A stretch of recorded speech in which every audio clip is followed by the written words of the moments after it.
మేడ్చల్ జిల్లా పట్టణంలోని ఎంపీడీఓ కార్యాలయంలో కళ్యాణ లక్ష్మి చెక్కుల పంపిణీ కార్యక్రమంలో Malkajgiri MP Etela Rajender, Medchal MLA Malla Reddy, councillor Devaraj, ఇతర కౌన్సిలర్లు, ప్రజాప్రతినిధులు పాల్గొని చెక్కులను పంపిణీ చేయడం జరిగింది.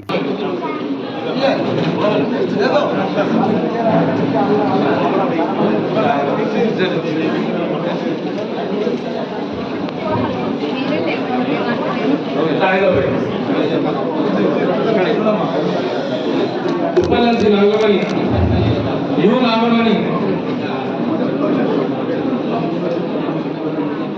మంజుల,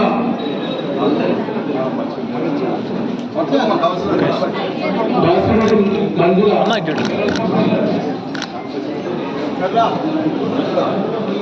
భాగ్యలక్ష్మి, ఆకారపు భాగ్యలక్ష్మి. మరిన్ని అప్డేట్స్ కోసం మా ఛానల్ని సబ్స్క్రైబ్ చేయండి.